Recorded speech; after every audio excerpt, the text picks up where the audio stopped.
11 araw, iyon lang ang kailangan.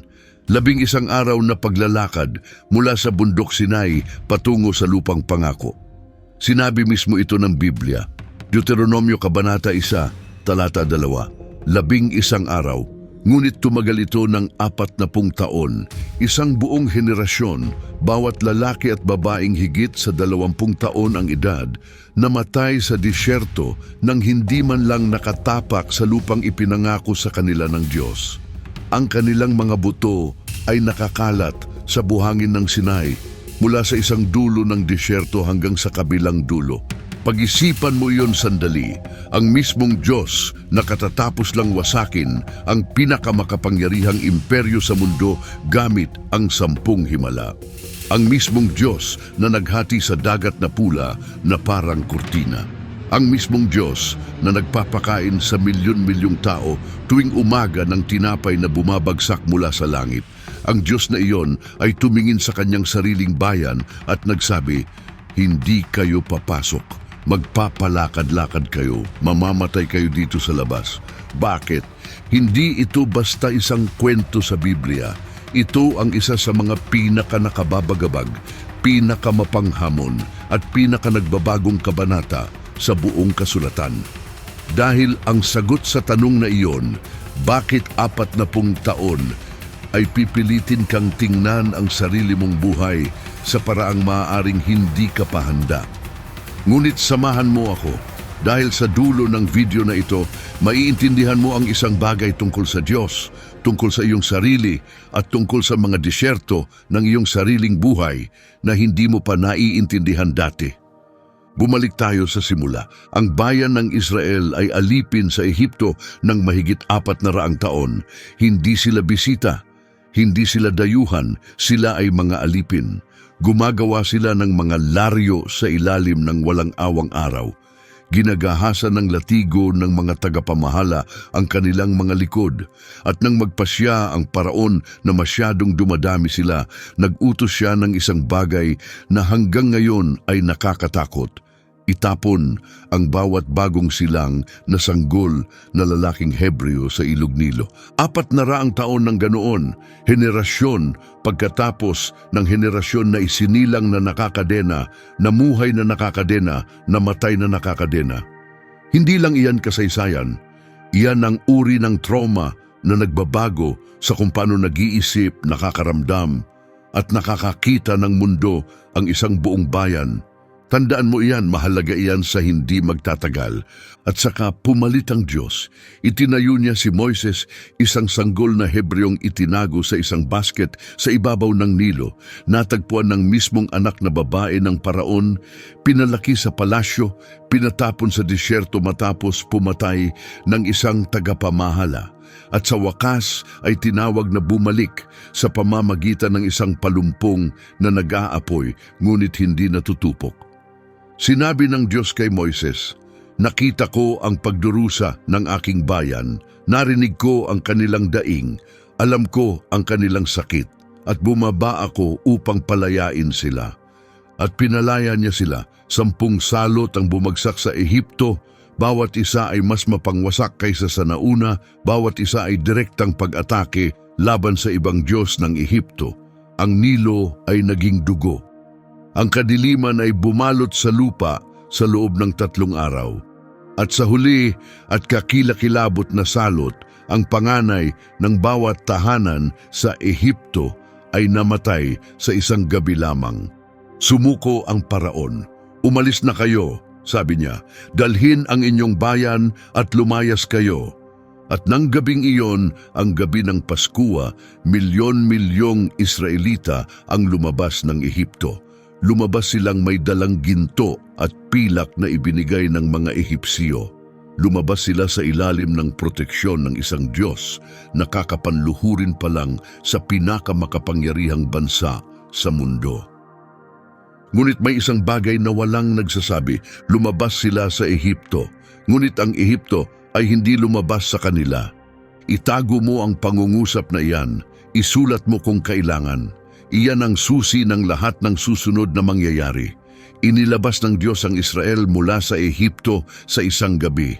Ngunit ang paglabas ng Ehipto mula sa Israel, ang kaisipan ng alipin, ang takot, ang pagkakakilanlan ng biktima, ang baluktot na pananaw sa Diyos, iyon ay aabutin ng 40 taon. At ilan sa kanila ay hindi ito kailanman pakakawalan.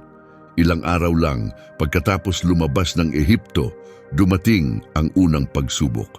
Nagbago ang isip ng paraon at ipinadala ang buong hukbo niya. 600 piling karwahe, kabayero, mga sundalo na sumugod ng buong bilis sa disyerto sa likuran ng mga Israelita. Isipin mo ito, ang mga Israelita ay nakakamp sa tabi ng dagat na pula. Sa likod nila ang ulap ng alikabok ng pinakakinatatakutang hukbo sa sinaunang mundo na mabilis na papalapit. Sa harap nila, wala kundi tubig, nakulong sila. At ano ang sinabi nila? Wala na bang mga libingan sa Ehipto kaya dinala mo kami rito para mamatay? Sinabi namin sa iyo na pabayaan kami, mas mabuti pang maglingkod sa mga Ehipsyo kaysa mamatay sa disyertong ito? Narinig mo ba iyon? Ilang araw pa lang silang malaya, mga araw, at sinasabi na nila na mas mabuti ang pagkaalipin. Isinusulat na nila ulit ang kasaysayan na para bang ang 400 taon ng mga latigo, kadena at mga sanggol na nilunod ay kahit papaano mas mainam kaysa sa isang sandali ng kawalan ng katiyakan. Hindi ito sinaunang kasaysayan, ito ang kalikasan ng tao na nakalantad. Ganoon din ang ginagawa natin. Ginagawang maganda ang mga bilangguang alam natin dahil kinatatakutan natin ang kalayaang hindi natin alam. Pinipili natin ang pamilyar na sakit kaysa sa hindi kilalang posibilidad. Palagi. Ngunit hindi pa tapos ang Diyos. Itinaas ni Moises ang kanyang tungkod. Nagsimulang umihip ang hangin, isang malakas na hangin mula sa silangan na umugong buong gabi. At pagdating ng umaga, nahati na ang dagat sa dalawang pader ng tubig na nakatayo na parang mga gusali sa magkabilang panig at sa pagitan nila tuyong lupa. Isang buong bansa ang tumawid sa paa. Mga lalaki, babae, bata, matatanda, mga hayop, lahat sila naglalakad sa ilalim ng dagat. Nang sumunod ang hukbong Ehipsyo sa loob, binitawan ng Diyos ang tubig. Bawat karwahe, bawat kabayo, bawat sundalo, nawala. Sa loob ng ilang minuto, ang pinakamakapangyarihang hukbo sa mundo ay hindi na umiral. Sumabog sa pagdiriwang ang Israel. Kumanta sila. Sumayaw sila. Kumuha si Miriam ng tamburin. Ito ang pinakadakilang araw sa kanilang kasaysayan. Ngayon, may isang bagay na hindi napapansin ng karamihan. Ang dagat na pula ay hindi lang isang pagliligtas. Ito ay isang pangwakas na paghihiwalay. Nang bumagsak ang mga tubig sa hukbong Ehipsyo, bumagsak din ang mga ito sa anumang posibilidad na bumalik. Ang daan pabalik sa Ehipto ay nawala, inilibing sa ilalim ng dagat. Hindi lang nagbukas ng pinto ang Diyos pasulong, sinusi niya ang pinto sa likod nila, magpakailanman at gayon paman. At ito ang nakakatakot na bahagi, kahit nakasara ang pinto, kahit walang pisikal na paraan para bumalik, ang mga puso ng bayan ay gugugol ng susunod na 40 taon na sinusubukang bumalik sa isang lugar na wala na. Ang paraon sa tubig ay patay na, ngunit ang paraon sa kanilang mga isipan ay buhay pa rin. Narito ang isang prinsipyo na magbabago sa kung paano mo tinitingnan ang sarili mong buhay. Kayang baguhin ng Diyos ang iyong mga kalagayan sa isang gabi lamang. Ngunit ang pagbabago ng iyong isipan, ang pagbabago ng kung paano mo tinitingnan ang sarili mo, kung paano ka tumutugon sa takot, kung paano ka nagtitiwala, iyon ay isang proseso. At minsan, ang prosesong iyon ay tumatagal ng matagal-tagal. Gaano katagal tumagal ang pasasalamat pagkatapos ng dagat na pula? 3 araw. 3 araw matapos makita ang Diyos na hatiin ang isang karagatan para sa kanila. Dumating ang mga Israelita sa isang lugar na tinatawag na Mara. May tubig doon, ngunit mapait ito, hindi maiinom. At agad-agad tinalikuran nila si Moises. Ano ang dapat naming inumin? Walang panalangin, walang Diyos, kakahatiin mo lang ng dagat, sigurado kayang kaya mo ito. Wala. Reklamo lamang, sisi lamang. Tumugon ang Diyos ng may biyaya, ipinakita niya kay Moises ang isang piraso ng kahoy na ihahagis sa tubig at naging matamis ito. Nalutas ang krisis, inaalok ang aral, ngunit natutunan ba ang aral? 1 buwan at kalahati pagkatapos, sumabog ulit ang mga reklamo. Sa pagkakataong ito tungkol sa pagkain, at ang mga salitang ginamit nila ay nakakagulat. Sana namatay na lang kami sa Ehipto. Doon kahit umuupo kami sa tabi ng mga kaldero ng karne at kumakain ng lahat ng gusto namin. Dinala niyo kami sa disyertong ito para patayin sa gutom. Pakinggan mo ang ginagawa nila, ginagawang maganda ang pagkaalipin. Pinag-uusapan nila ang mga kaldero ng karne sa Ehipto na para bang kumakain sila sa mesa ng paraon. Mga alipin sila. Ang mga alipin ay hindi umuupo sa tabi ng mga kaldero ng karne. Ngunit ang isipan ng tao ay may kamanghamanghang kakayahang isulat muli ang nakaraan kapag hindi komportable ang kasalukuyan. At dito nagiging personal. Ilan sa atin ang ganoon din ang ginagawa. Ilan sa atin ang lumilingon sa isang mapaminsalang relasyon, isang trabahong walang patutunguhan, isang mapanirang bisyo, at nag-iisip, kahit alam ko kung ano ang aasahan. Ilan sa atin ang mas gugustuhing bumalik sa isang hawlang kilala kaysa lumakad patungo sa isang kalayaang hindi kilala. Maaaring tumugon ng Diyos ng may galit. Sa halip tumugon siya ng tinapay. Nang hapong iyon, mga kawan ng pugo ang bumalot sa kampo. At kinaumagahan nang tumaas ang hamog, ang lupa ay natakpan ng isang bagay na hindi pa nakita ng sinuman. Isang manipis, puting substansya na parang kaliskis, matamis tulad ng pulot-pukyutan. Manhu? Tanong ng mga tao. Ano ito? At tinawag itong manna, tinapay mula sa langit. Tuwing umaga, sa loob ng 40 taon, lumilitaw ang manna sa lupa. Bawat pamilya ay namumulot ng sapat lang para sa araw na iyon. Kung susubukan mong mag-imbak nito magdamag, nababulok ito at napupuno ng mga uod. Kung namulot ka ng sobra, napupunta lang din sa sapat lamang. Kung namulot ka ng kulang, sapat pa rin ang meron ka. Hindi lang ito pagkain, ito ay araw-araw na aralin ng pagtitiwala.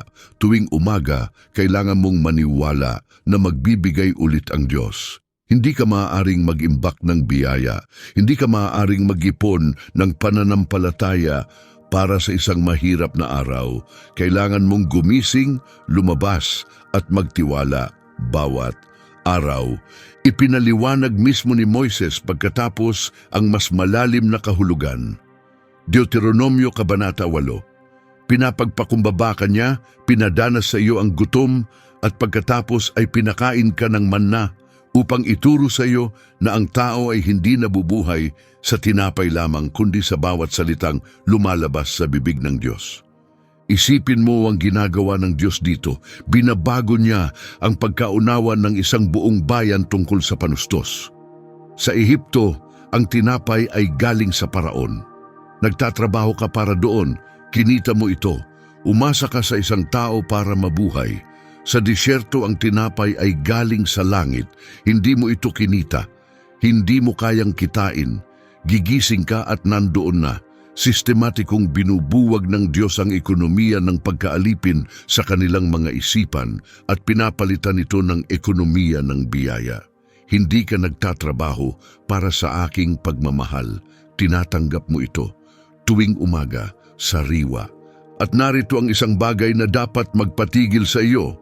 Nang subukan ng mga Israelita na mag-imbak ng manna, nang namulot sila ng sobra at sinubukang itago magdamag, nabubulok ito, napuno ng uod, bumaho. Ngunit tuwing Biyernes, nang sabihin ng Diyos na mamulot ng doble para sa Sabado, ang dagdag na bahagi ay nanatiling perpektong sariwa. Parehong manna, parehong kondisyon, ibang resulta. Bakit? Dahil ang pagsunod ay nagpapanatili sa tinatagong sinisira ng pag-iipon. Kapag sinabi ng Diyos na itago, tatagal ito. Kapag sinubukan mong itago dahil sa takot at kawalan ng tiwala, nababulok sa iyong mga kamay. Libu-libong taon pagkatapos nang tuksuhin ng demonyo si Jesus sa disyerto, ano ang sinabi ni Jesus? Ang mismong mga salita mula sa Deuteronomyo, "Hindi lamang sa tinapay nabubuhay ang tao." Ang mana ay hindi lang panustos para sa Israel. Ito ay isang propesya na tumuturo sa isang bagay, sa isang tao na higit na mas dakila. Si Jesus mismo ang magsasabi pagkatapos, "Ako ang tinapay ng buhay." Ang inyong mga ninuno ay kumain ng manna sa disyerto at namatay. Ngunit narito ang tinapay na bumababang mula sa langit upang ang sinumang kumain nito ay hindi mamatay. Ang manna ay laging tumuturo sa kanya, ngunit hindi tumigil ang mga reklamo. Sa Repidim, nag-away ulit sila tungkol sa tubig.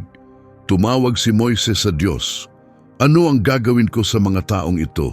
Malapit na nila akong batuhin." Sinabi ng Diyos kay Moises na hampasin ng isang bato gamit ang kanyang tungkod. Bumukal ang tubig, isa pang himala, isa pang reklamong nalutas, isa pang aralin na binaliwala. Pagkatapos ay dumating si Amalek, ang unang labanan ng Israel bilang malayang bayan. At nagturo ito ng isang bagay na kailangan marinig ng bawat isa sa atin. Habang si Josue ay nakikipaglaban sa kapatagan sa ibaba, tumayo si Moises sa tuktok ng isang burol na nakataas ang mga braso sa langit. Kapag nakataas ang mga braso niya, nananalo ang Israel. Kapag bumagsak ang mga braso niya sa pagod, nananalo si Amalek. Kaya tumayo si Aaron at si Hur sa magkabilang panig ni Moises at itinaas ang kanyang mga braso hanggang takip silim. Ang tagumpay ay hindi nakadepende sa laki ng hukbo. Nakadepende ito sa postura ng pinuno at sa suporta ng komunidad.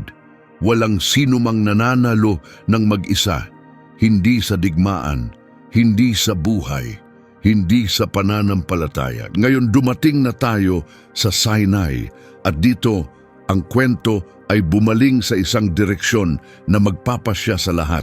3 buwan matapos lumabas ng Ehipto, dumating ang bayan sa paanan ng bundok Sinai.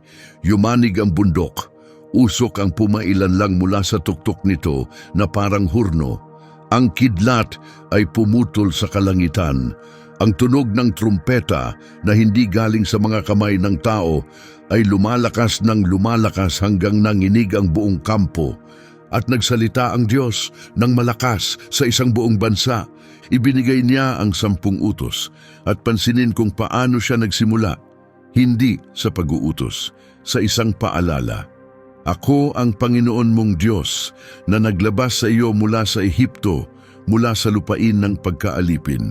Una ang biyaya, pagkatapos ang batas. Una ang pagliligtas, pagkatapos ang pagtugon. Ito ang palaging paraan ng Diyos. Hindi niya sinasabing, "Sundin mo ako para iligtas kita." Sinasabi niya, "Iniligtas na kita. Ngayon ganito ka dapat mamuhay." Pagkatapos ay umakyat si Moises sa bundok para tanggapin ang mga tablang bato at detalyadong mga tagubilin para sa tabernakulo, ang sagradong tolda kung saan titira ang Diyos sa gitna ng kanyang bayan. Wala siya ng 40 araw, at sa 40 araw na iyon gumuho ang lahat. Pumunta ang mga tao kay Aaron, ang mismong kapatid ni Moises ang punong pari, at sinabi, "Gawan mo kami ng mga Diyos. Itong si Moises na naglabas sa amin mula sa Ehipto, sino ang nakakaalam kung ano na ang nangyari sa kanya?" At si Aaron sa maaaring ang pinakakamanghang pagkabigo ng pamumuno sa buong Biblia, kinolekta ang kanilang mga hikaw na ginto at tinunaw ang mga ito sa isang gintong guya, isang estatwa, isang Diyos-Diyosan, at sumayaw ang mga tao sa paligid nito at idineklara, "Ito ang iyong mga Diyos, Israel, ang mga naglabas sa iyo mula sa Ehipto." Tumigil ka lang at isipin mo ang nangyayari dito. Ang mga taong ito ay nakakita ng 10 salot sa kanilang sariling mga mata.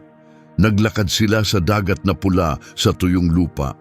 Kumakain sila ng himalang tinapay tuwing umaga. Nakakamp sila sa paanan ng bundok na literal na yumayanig at umuusok sa presensya ng Diyos. At sa 6 na linggo, tinunaw nila ang kanilang mga alahas sa isang baka at sinamba ito. Winawasak ng sandaling ito ang isa sa pinakanakaugat nating paniniwala, na kung makakakita lang ng sapat na ebidensya ang mga tao, maniniwala sila. Kung masasaksiyan nila ang sapat na mga himala, magiging tapat sila. Hindi. Ang ebidensya ay hindi lumilikha ng pananampalataya. Ang mga himala ay hindi nagbabago ng mga puso. Makikita mong hatiin ng Diyos ang dagat sa Lunes at gagawa ka ng Diyos-Diyusan sa Martes. Dahil ang problema ay hindi kailanman kakulangan ng ebidensya. Ang problema ay ang kondisyon ng puso. At pansinin mo ang ginawa nila. Hindi sila gumawa ng bagong Diyos. Gumawa sila ng Guya, ang sagradong toro ng Ehipto, Apis, Hathor, ang mga Diyos na kasama nila habang lumalaki sila sa pagkaalipin. Nang dumating ang presyur, nang tumagal ng husto ang paghihintay, hindi sila naghanap ng bago. Kumapit sila sa luma, sa Ehipsyo, sa pamilyar. Ito ang dahilan kung bakit napakasakit ng gintong guya. Hindi lang ito pagsamba sa Diyos-Diyusan, ito ay pag-urong. Ito ang patunay na kahit nasa ilalim ng anino ng bundok Sinai, habang ang usok ng presensya ng Diyos ay pumapailan lang pa sa likod nila, ang hatak ng Ehipto, ang hatak ng lumang pagkakakilanlan, ang lumang mga Diyos, ang lumang paraan ng pag-iisip, ay mas malakas pa rin kaysa sa hatak ng kalayaan. Nakita mo na ba ito sa sarili mong buhay? Naranasan mo ang isang pagsulong. Narinig mo ang Diyos ng malinaw. Humakbang ka patungo sa isang bagong bagay. At pagkatapos, sa sandaling naging hindi komportable o hindi sigurado ang mga bagay, natagpuan mong kumakapit ka ulit sa mismong bagay na pinagpalaya ka ng Diyos. Ang lumang bisyo, ang lumang relasyon, ang lumang kaisipan, iyan ang gintong guya. At lahat tayo ay gumagawa nito. At iyan mismo ang dahilan kung bakit kailangan ang disyerto.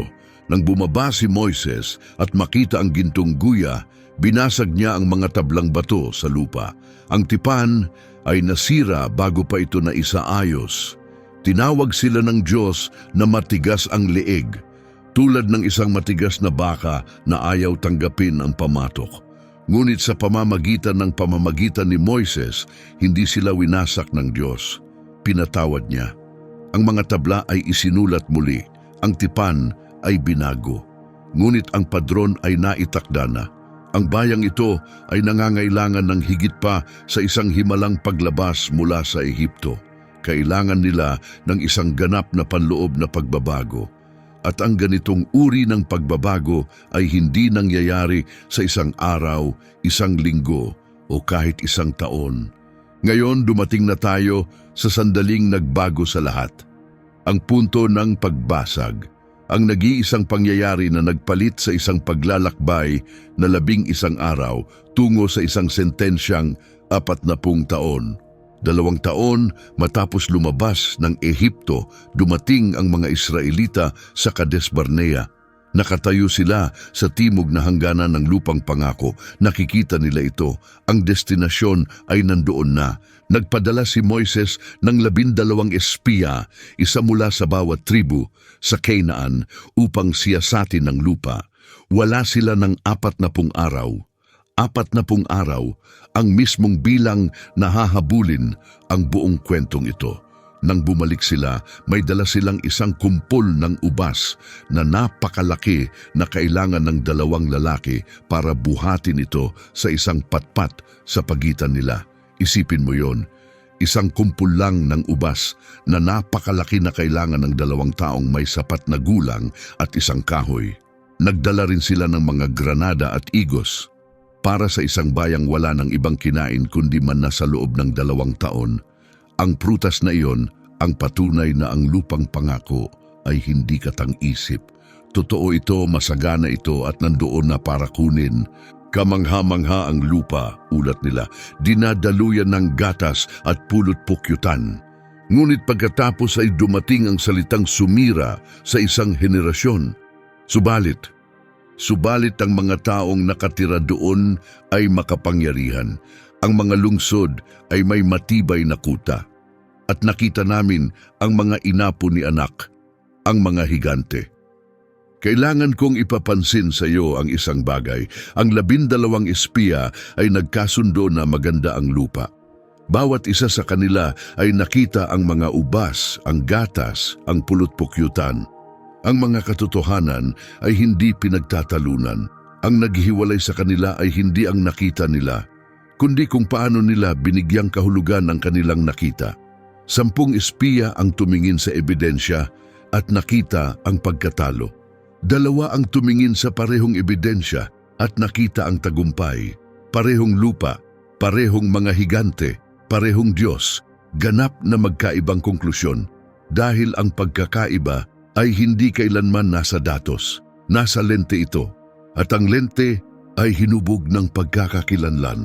10 sa 12 espiya ang nagsabi ng isang bagay na nagpapakita ng lalim ng kanilang sirang pagkakakilanlan. Nakita namin ang aming sarili na parang mga tipaklong at ganoon din ang tingin nila sa amin.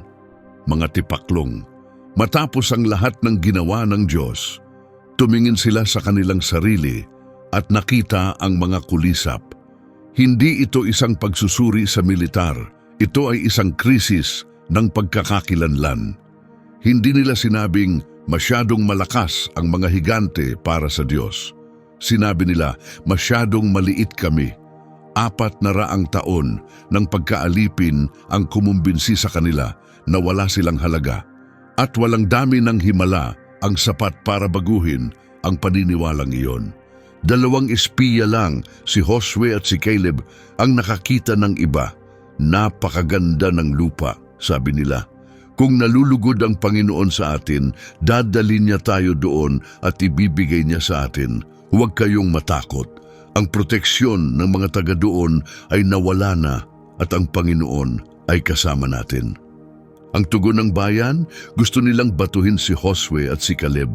Gusto nilang patayin ang tanging 2 lalaking nagsasabi ng katotohanan. At pagkatapos ay sinabi nila ang mga salitang nagselyo ng kanilang kapalaran. Pumili tayo ng isang pinuno at bumalik tayo sa Ehipto. Bumalik sa Ehipto. Matapos ang mga salot, matapos ang dagat na pula, matapos ang manna, matapos ang tinig ng Diyos mula sa bundok, gusto nilang pumili ng bagong pinuno at magmarcha pabalik sa pagkaalipin. At saka nagsalita ang Diyos, hanggang kailan hahamakin ako ng bayang ito? Hanggang kailan tatanggihan nilang maniwala sa akin sa kabila ng lahat ng palatandaan na ginawa ko sa kanila? Iyan ay hindi tinig ng isang galit na malupit na hari. Iyan ay tinig ng isang amang wasak ang puso. Hanggang kailan? Ilang dagat pa ang kailangan kong hatiin? Ilang himala pa ang kailangan kong gawin? Ilang umaga pa ng tinapay mula sa langit bago sila magtiwala sa akin? At pagkatapos ay dumating ang hatol. Wala ni isa sa mga nakakita ng aking kaluwalhatian at ng mga palatandaang ginawa ko sa Ehipto at sa disyerto, ngunit sumuway sa akin at sinubok ako ng 10 beses. Wala ni isa sa kanila ang makakakita ng lupang ipinangako ko sa kanilang mga ninuno. Ang kanilang mga katawan ay babagsak sa disyertong ito. Ang kanilang mga anak ay magpapagalagala ng 40 taon. 1 taon para sa bawat isa sa 40 araw na pinagalaan ng mga espiya ang lupa. At malalaman nila kung ano ang ibig sabihin ng pagsalungat ko. 40 taon, 1 taon bawat araw, ang simetriya ay nakawawasak. Ngunit bakit? Ano talaga ang nasa likod ng hatol na ito? Hayaan mong palalimin ko dahil ang mababaw na sagot, pinarusahan ng Diyos ang kanilang pagsuway. Ay totoo, ngunit hindi kumpleto. May mga patong-patong dito na hindi nakikita ng karamihan. Ang unang patong ay ang krisis ng pagkakakilanlan.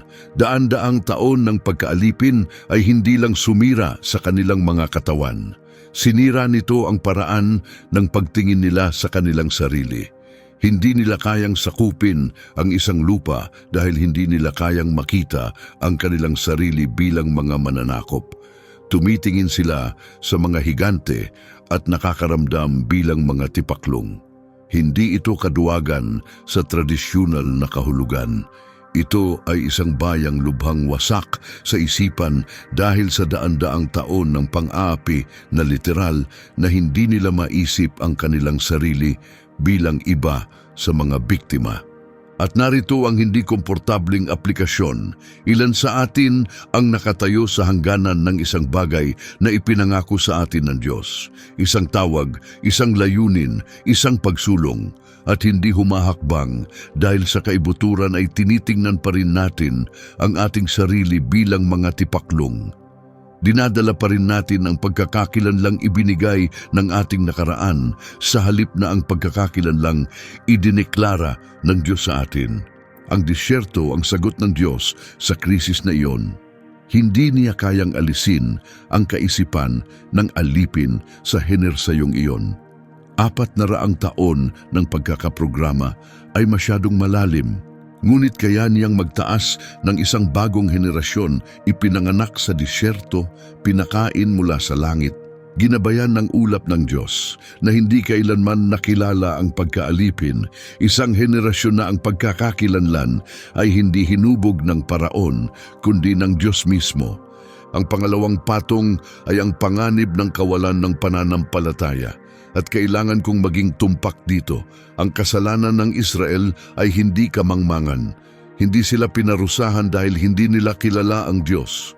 Pinarusahan sila dahil kilala nila ang Diyos, dahil nakita nila ang kanyang kapangyarihan sa kanilang sariling mga mata, at pinili pa ring hindi magtiwala sa kanya.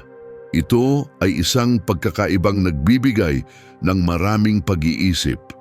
Ang pinakapanganib na uri ng kawalan ng pananampalataya ay hindi ang kawalan ng pananampalataya ng isang taong hindi pa nakakilala sa Diyos. Ito ang kawalan ng pananampalataya ng isang taong nakakilala sa Diyos ng paulit-ulit at tumanggi pa ring magtiwala sa Kanya. May bahagi ba sa iyong buhay kung saan nakita mong sumagot ang Diyos ng paulit-ulit ngunit nakulong ka pa rin sa takot? Pinipigilan mo pa rin ang sarili mo. Sinasabi mo pa rin, pero paano ang mga higante? Iyan ang espiritu ng Kades Barnea at maaari nitong ipahamak ang iyong lupang pangako. Ang ikatlong patong ay ito, pinoprotektahan ng Diyos ang Israel mula sa kanilang sarili. Isang bansa ng dating mga alipin, wasak sa isipan at hindi pa hinog sa espiritu na ipapadala sa labanan laban sa mga veteranong mandirigma ng Kanaan. Hindi iyon pananakop, iyon ay pagpapakatay. Nagpanik sila sa unang paglaban, sumuko sila sa unang kabiguan. Hindi sila ipinadala ng Diyos sa disyerto dahil galit siya sa kanila. Ipinadala niya sila dahil mahal na mahal niya sila para pahintulutang wasakin nila ang kanilang sarili. Minsan, ang hindi na pakiramdam ay pagtanggi ay talagang proteksyon. Minsan, ang pagkaantala na pakiramdam ay parusa ay talagang paghahanda. Minsan, pinananatili ka ng Diyos sa disyerto hindi dahil nakalimutan niya ang iyong lupang pangako, kundi dahil alam niyang hindi ka pa ang taong kayang mamuhay doon. Ang ika-4 na patong ay ang aral ng pang-araw-araw na pag-asa. Hindi bumagsak ang manna dahil nasa disyerto ang Israel. Bumagsak ito upang turuan ng Israel ng isang partikular na bagay, na ang buhay ay nagmumula sa bibig ng Diyos, hindi sa lupa. Tuwing umaga sa loob ng 40 taon, sinasanay muli ng Diyos ang kanilang mga likas na ugali. Sa Ehipto, umasa sila sa paraon. Sa disyerto, natutuhan nilang umasa sa Diyos. At ang aral na iyon ay hindi maaaring ituro sa isang silid-aralan. Kailangang isabuhay, araw-araw, sa loob ng mga dekada. Ang ika-5 patong ay marahil ang pinakasalungat sa kultura na katotohanan sa buong Biblia, ang panganib ng kasaganaan. Malinaw na nagbabala si Moises sa bagong henerasyon sa Deuteronomio Kabanata 8, kapag kumain ka na at nabusog, kapag nakapagtayo ka na ng magagandang bahay at dumami ang iyong pilak at ginto, sa gayon magmamalaki ang iyong puso at makakalimutan mo ang Panginoon mong Diyos. Itinuro ng disyerto sa Israel na mas madaling hanapin ang Diyos kapag wala kang anuman kaysa kapag nasa iyo na ang lahat. Ang kahirapan ay nagpapaluhod sa atin. Ang kasaganaan ay nagpapatulog sa atin. Inalis ng disyerto ang bawat abala, bawat huwad na seguridad, bawat katapatan na nakikipagkompetensya. At iniwan ng Israel na nag-iisa kasama ang Diyos. At iyan ang buong layunin. Ang ika-6 na patong ay lampas pa sa Israel tungo sa walang hanggan, ang propetikong padron. Ang 40 ay hindi kailanman isang basta-bastang numero sa Biblia. Gumugol si Moises ng 40 araw sa Sinai. Naglakad si Elias ng 40 araw patungo sa Horeb. Binigyan ng Nineveh ng 40 araw para magsisi. Nag-ayuno si Jesus ng 40 araw bago simula ng kanyang ministeryo.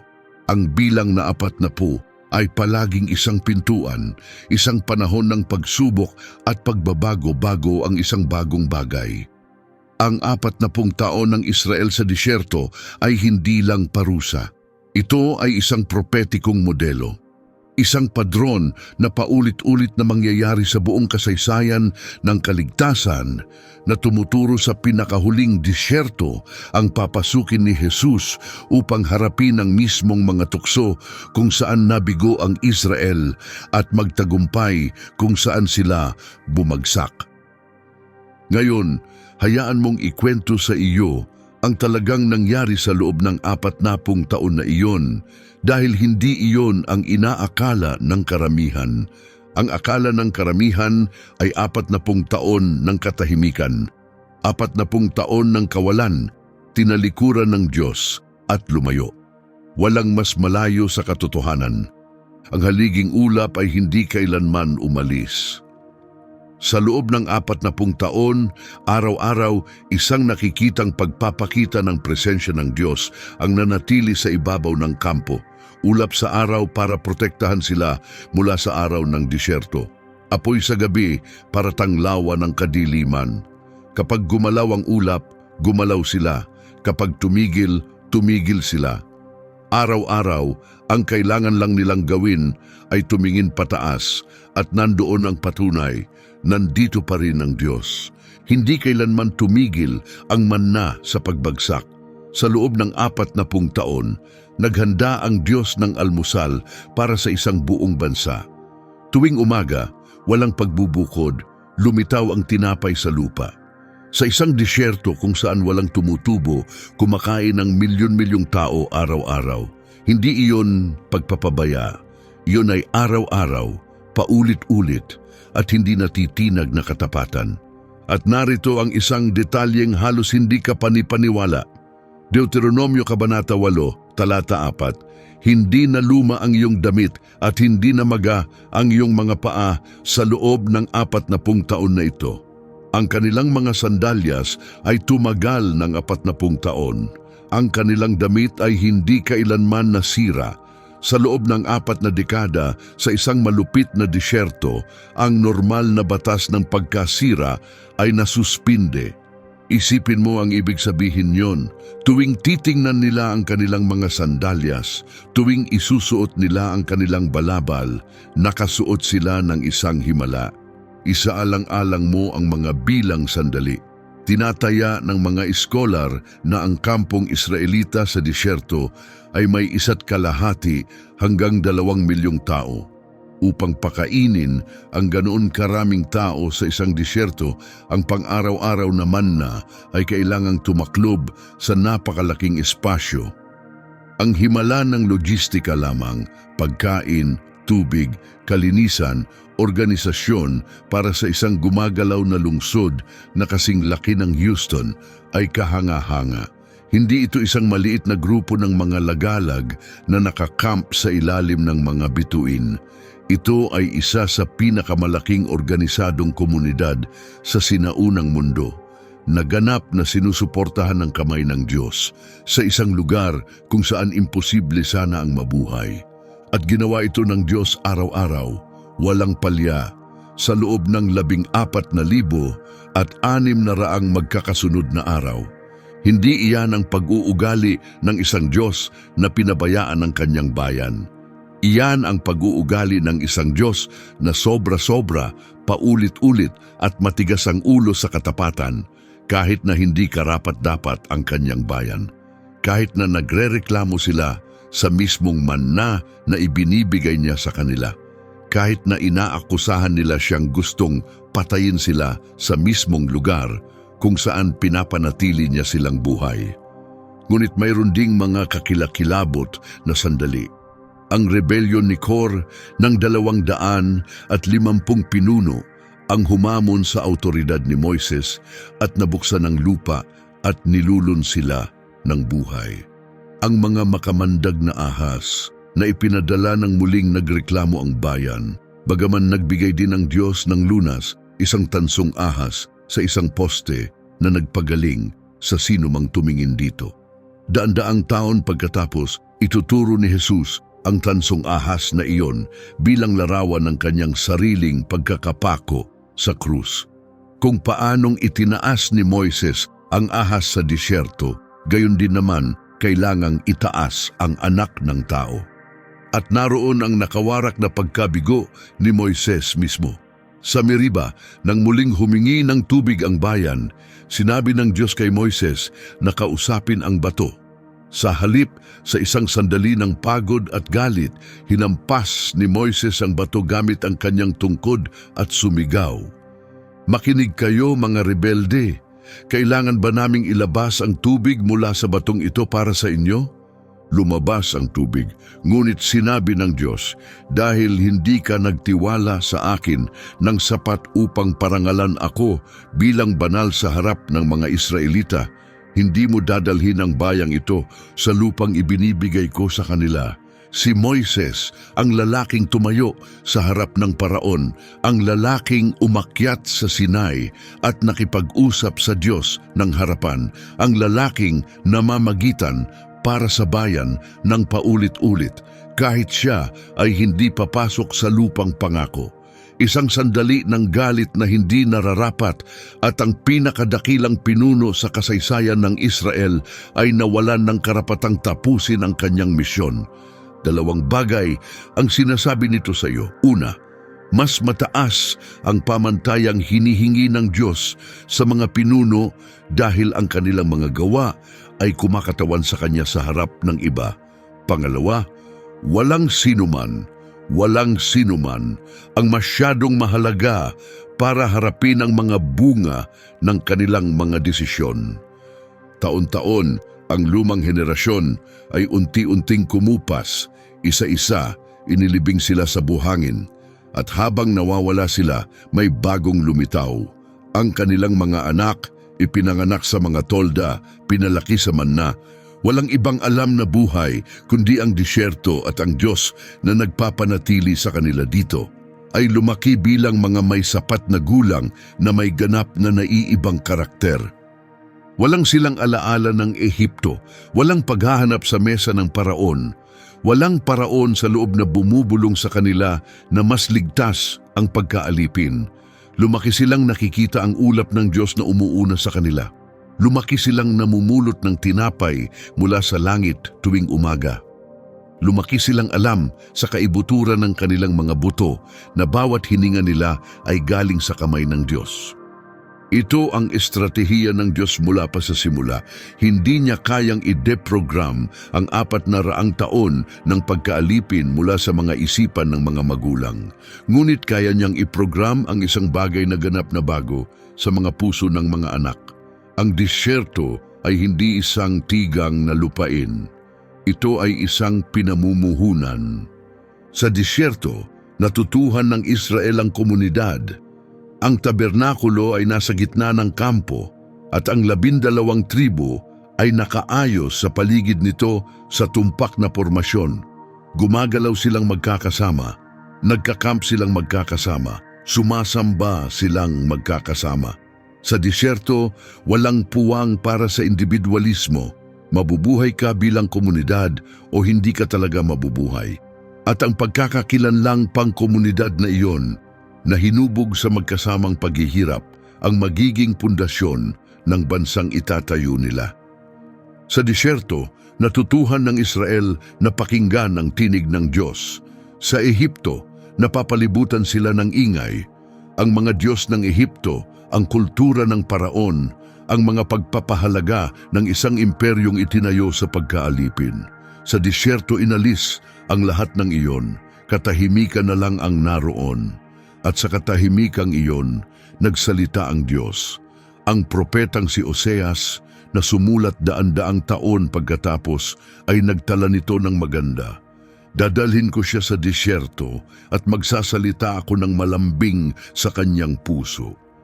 Ginagamit ng Diyos ang disyerto upang magsalita, upang gawin ang kanyang tinig na tanging tinig.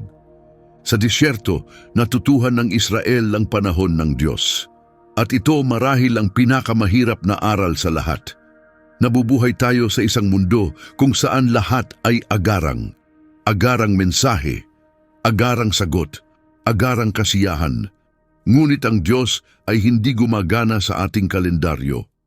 Ang aking mga pag-iisip ay hindi ninyong mga pag-iisip, ni ang inyong mga daan ay aking mga daan, sabi niya sa pamamagitan ni Isaias. Minsan, ang pinakamahabang daan, ang tanging daan na magdadala sa iyo doon bilang tamang tao. Minsan ang pagkaantala ay hindi parusa, ito ang paghahanda na nagpapahintulot sa destinasyon. 40 taon pagkatapos, ganap nang nagbago ang tanawin.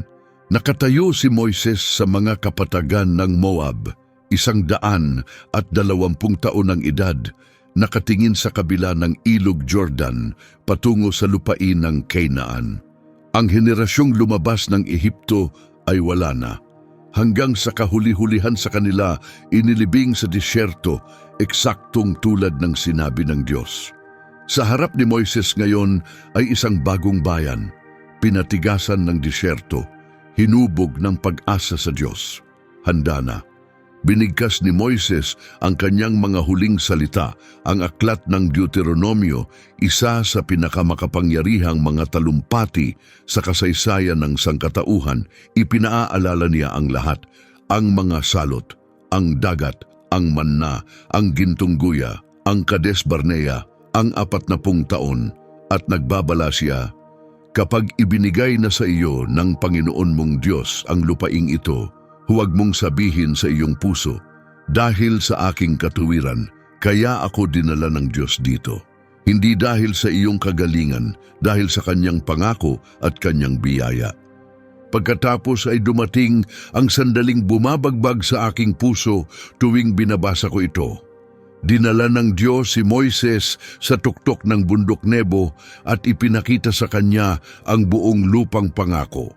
Mula hilaga hanggang timog, mula silangan hanggang kanluran, nakikita ni Moises ang lahat. Ang mga burol ng Galilea, ang mga kagubatan ng Lebanon, ang dagat na patay na kumikinang sa malayo, ang lambak ng Jordan na luntian at masagana sa ibaba niya, 40 taon na paglalakad at nandoon na, lahat ng pinagsikapan niya, lahat ng pinagdusahan niya, lahat ng pinaniwalaan niya, ngunit hindi siya makapasok. Isipin mong nasa tuktok ka ng isang bundok at nakikita ang katuparan ng layunin ng iyong buhay na nakalatag sa harap mo tulad ng isang pintura at alam mong hindi ito kailanman tatapakan ng iyong mga paa. Isipin mong pinamunuan mo ang milyon-milyong tao sa pinakamasamang mga kondisyon sa loob ng 40 taon at pagkatapos ay marinig, hanggang dito ka na lang. Sinabi ng Biblia na ang mga mata ni Moises ay hindi humina at ang kanyang lakas ay hindi nanghina. Hindi siya namamatay sa katandaan o sakit, kasing lakas pa rin niya ang dati. Ngunit sinabi ng Diyos, oras na, at sumunod si Moises. Sa huling pagkakataon sumunod siya. Ang pinakadakilang pinuno sa kasaysayan ng Israel ay namatay doon sa bundok habang ang lupang pangako ay pumupuno sa kanyang paningin at inilibing siya ng Diyos. personal. Sa isang libingang hindi pa nahanap ng sino man, na para bang gusto ng Diyos mismo na sabihin, akin ito. Nagluksa ang Israel para kay Moises sa loob ng 30 araw at pagkatapos ay oras na para sumulong. Ang pamumuno ay lumipat kay Josue, isa sa 2 tapat na espiya. Ang lalaking 40 taon na ang nakalipas ay tumayo sa Cades Barnea at nagsabing, kaya natin ito, kasama natin ang Diyos. Sa loob ng 40 taon, hinintay ni Josue ang sandaling ito at ngayon ay dumating na. Ang mga salita ng Diyos kay Josue ay umaalingaw-ngaw sa mga siglo. Maging malakas ka at matapang. Huwag kang matakot. Huwag kang panghinaan ng loob. Dahil ang Panginoon mong Diyos ay sa iyo saan ka man pumunta. Nang dalhin ni Josue ang bayan sa Ilog Jordan, nabuksan ito tulad ng ginawa ng dagat na pula 40 taon na ang nakalipas. Ang bagong henerasyon ay tumawid sa tuyong lupa katulad ng kanilang mga magulang. Ngunit sa pagkakataong ito, hindi sila lumingon. Tumigil ang manna sa pagbagsak kinabukasan. Sa loob ng 40 taon, bumagsak ang tinapay mula sa langit. At pagkatapos ng walang babala, tumigil ito. Dahil hindi na nila ito kailangan. Nasa lupa na sila. Ang panahon ng paghahanda ay tapos na. Ang panahon ng pag-angkin ay nagsimula na. At ginawa ng bagong henerasyong ito ang kinatakutan ng kanilang mga magulang na gawin.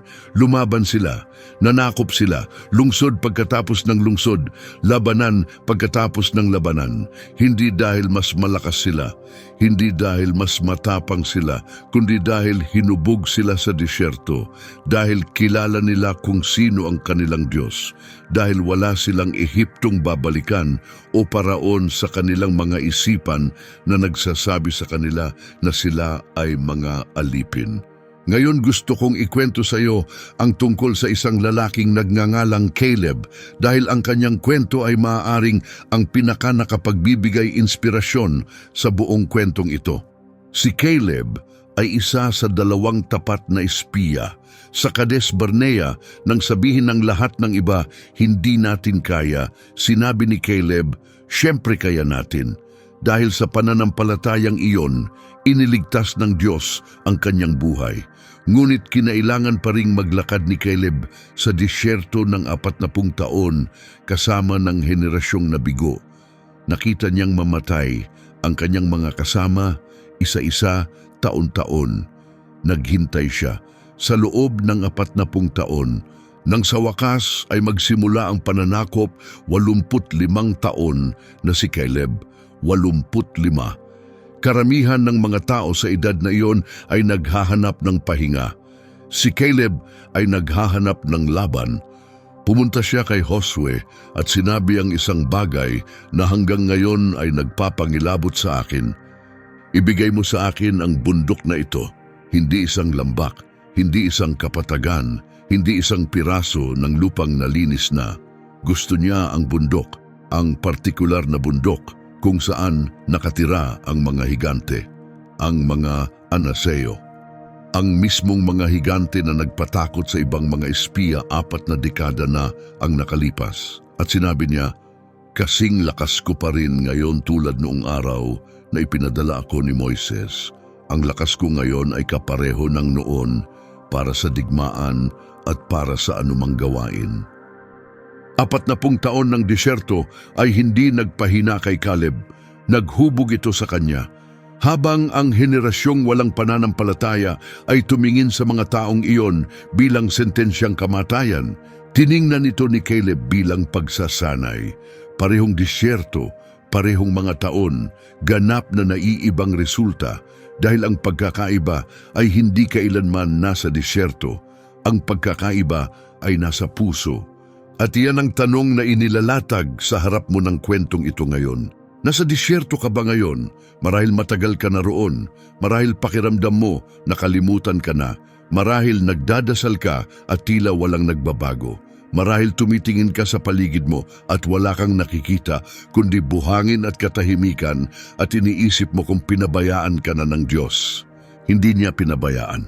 Marahil ang iyong disyerto ay isang panahon ng paghihintay, naghihintay na magbukas ang isang pinto, naghihintay na masagot ang isang panalangin, naghihintay na magbago ang isang bagay na matagal ng ganoon, kaya tumigil ka ng maniwala na magbabago pa ito. Marahil ang iyong disyerto ay isang panahon ng pagkawala, ang pagkawala ng isang taong mahal mo, ang pagkawala ng isang pangarap, ang pagkawala ng buhay na inisip mong mayroon ka na sa puntong ito. Marahil ang iyong disyerto ay kalungkutan, o sakit, o kabiguan, o ang nakadudurog na pakiramdam na ang lahat ng iba ay tumawid na sa kanilang Jordan habang ikaw ay nakulong pa rin sa buhangin. Kailangan mong marinig ito, bawat disyerto ay may katapusan. 40 taon ang pinakamahabang disyerto sa Biblia at kahit iyon ay natapos, nabuksan ang Jordan. Tumigil ang manna dahil hindi na ito kailangan. Ang lupain ng gatas at pulot-pukyutan ay totoo at ang mga taong nakatagal sa disyerto ay nakapasok dito. Ang iyong disyerto ay hindi magpakailanman. Ngunit ang gagawin mo sa disyerto ang magpapasya kung ano ang makukuha mo mula dito. Nakakuha si Caleb ng lakas. Ang mga nagreklamo ay walang nakuha, hindi man lang nakalabas ng buhay. Ang manna ay bumabagsak pa rin, ang ulap ay nandoon pa rin. Ang iyong mga sandalyas ay hindi nalaluma, hindi ka pinarurusahan ng Diyos, inihahanda ka niya. Ang disyerto ay hindi ang iyong huling hantungan. Ito ang iyong lugar ng pagsasanay. Ito ang lugar kung saan inaalis ng Diyos ang lahat ng hindi mahalaga para ang tanging matitira ay ikaw at siya. Ngunit ito ang kailangan mong pagpasyahan. Ikaw ba ang unang henerasyon o ang pangalawa? Gugugulin mo ba ang iyong mga taon sa disyerto, sa pagrereklamo, sa paglilingon, sa pag-asa sa mga kaldero ng karne ng Ehipto? O magiging katulad ka ni Caleb, ginagamit ang paghihintay upang palakasin ang sarili, upang palalimin ang pagtitiwala, upang maging ang taong kayang pumasok sa lupang pangako at talagang angkinin ito. Ang pagkakaiba sa pagitan ng 11 araw at 40 taon ay hindi kailanman tungkol sa layo. Tungkol ito sa puso. Hindi ka hinihingi ng Diyos na maging perpekto. Hinihingi niyang magtiwala ka sa Kanya, na tumigil kang lumingon, na tumigil kang tingnan ang sarili mo bilang isang tipaklong, na tumigil kang subukang pumili ng bagong pinuno at bumalik sa Ehipto. Hinihingi niya na tingnan mo ang mga higante sa iyong buhay at sabihin ang sinabi ni Caleb, na wala na ang kanilang proteksyon. Kasama natin ang Panginoon. Ang iyong lupang pangako ay totoo, hindi ito pantasya, hindi ito para lang sa iba. Ipinangako ito ng Diyos sa iyo at ang Diyos ay hindi sumisira ng kanyang mga pangako. Ngunit kailangan mong handang tumawid sa Jordan. Kailangan mong handang harapin ang mga higante. Kailangan mong handang hayaan ang disyerto na gawin ang gawain nito sa iyo. Dahil ang Diyos na naglabas sa iyo mula sa iyong Ehipto ay ang mismong Diyos na magdadala sa iyo sa iyong lupang pangako. Ang Diyos na nagpapakain sa iyo ng manna sa disyerto ay ang mismong Diyos na may gatas at pulot-pukyutan na naghihintay sa iyo sa kabilang panig. Ang Diyos na kasama mo sa apoy ng gabi ay ang mismong Diyos na lalaban ng iyong mga labanan sa liwanag ng araw.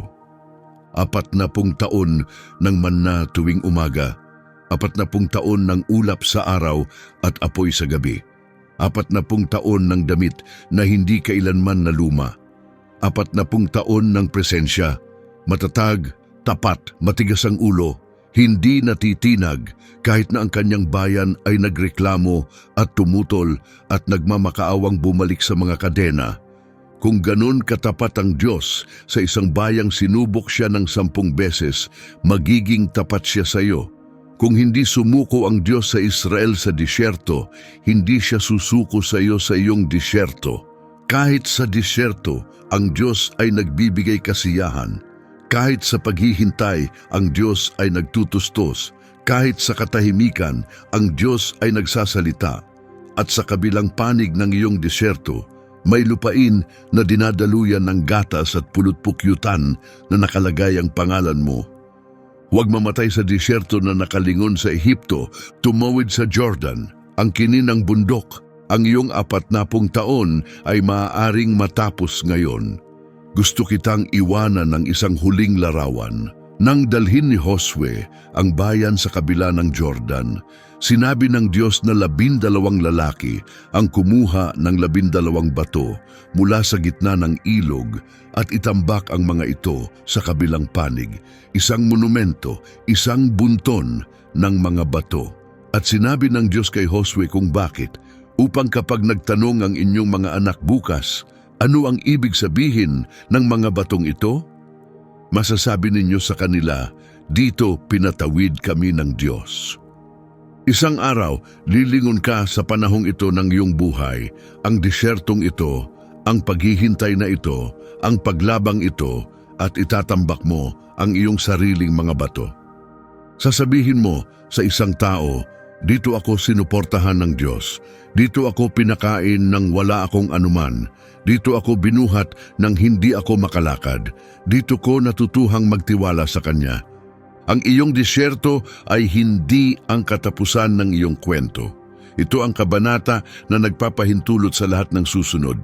Kung nakarating sa iyo ang video na ito, mag-like ka. Mag-subscribe upang hindi ka makaligtaan ng susunod. At ibahagi mo ito sa isang taong kailangang marinig ito. Isang taong nasa sarili niyang disyerto ngayon at kailangang paalalahanan na hindi siya nakalimutan ng Diyos. Naway pagpalain ka ng Panginoon at ingatan. Naway pasinagan ka ng Panginoon ng kanyang mukha at kahabagan. Naway ilingon ng Panginoon ang kanyang mukha sa iyo at bigyan ka ng kapayapaan. Magkita tayo sa susunod na video.